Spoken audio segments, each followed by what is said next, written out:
In this video, we're going to look at the steps necessary to create exercise 1 for CAD 241.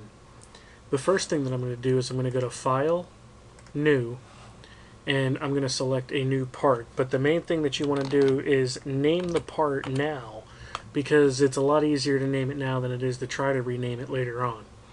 So I'll go ahead and hit OK, and it's going to come up with the default work planes. And looking at exercise 1, I want to begin this from the front plane, so I'm going to left click on front, then click on the sketch button, and then once it comes up I'm going to go ahead and click sketch. Now there's a couple of tools in here that I can use to make my life a little bit easier. I'm going to turn on the grid so that I can get a rough idea of what's going on, and I'm also going to turn on this button right here, which is it's a built-in system in Creo to check to see whether or not you have a closed loop. You cannot extrude without a closed loop, so I want to make sure that that's turned on so that I can utilize it. Next, I'm going to begin by drawing a line. And I'm going to draw the rough shape. It's approximately 40 tall, which is right about here. It's a 30 by 30 grid. And then I'm going to move my cursor until I see the two L's appear. That's going to let me know that the two lines that I've got created will be an equal length. Now I'm going to zoom in just a little bit so that I can see a little bit better what's going on. And I will draw my next line and then just come down here and finish this.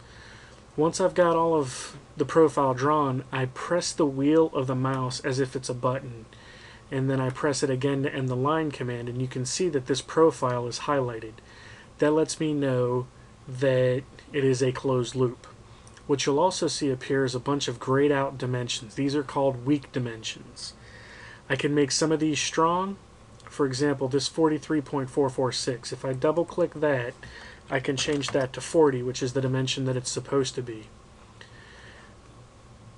I don't really want to deal with this dimension here or this dimension here because that's not the way the assignment's dimensioned. So what I'm going to do now is I'm going to place dimensions manually. Once you hit the dimension key, select the two lines or the single line that you want to dimension between, and then again middle click to place that dimension. Now since I've already got that 40 on there, that's not one that I need.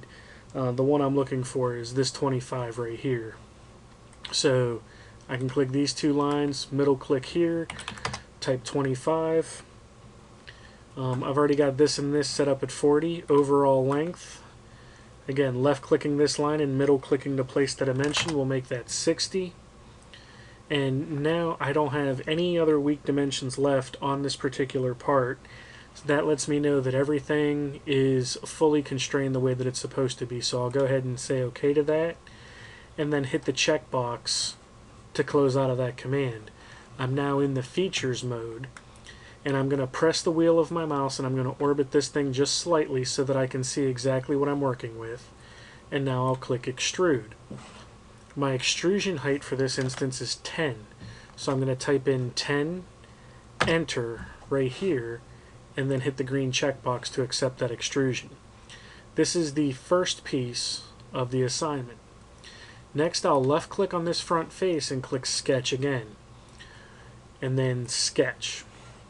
And what that's going to do is it's going to put a sketch plane right on the edge of this part for me to begin to place the next. Now what I'm lacking is I'm lacking lines and everything else on here. So I'm going to use the use command, which is this button right here, and I'm going to select this line, and this line. I'm actually selecting the edges and it's creating the lines. Those are the ones that I need, so I'll go ahead and close that, and then I'll draw my lines. And in this case it's going to be a line straight over this way, straight down, and then all the way out to the end. Middle click gets me out of the line command. Now notice this is not highlighted. I do not have a closed loop. I'm going to turn on this other button right here, which is show open ends also. And that's going to show me that here and here I have open-ended segments. So I'll come to this button right here, which is delete segment. I will select this line and this line, middle click to get out of the command, and now this is highlighted as it's supposed to be. I can double click the weak dimension here, type in 30 and make it a strong dimension. I can come back over here now and dimension, select the top line, middle click, that is supposed to be 15. And now I can click here and here, middle click out here, and make that 15 as well. I've got a closed loop. I don't have any overlapping geometry or anything like that, so I can go ahead and finish this. And now I can extrude a total distance of 20, enter, to get this next part, and then hit the green checkbox to finish the extrusion. This is exercise 1. At this point, all you would do is you would just hit the save button and then hit OK to save it. And then that's the file that you would be submitting through Blackboard.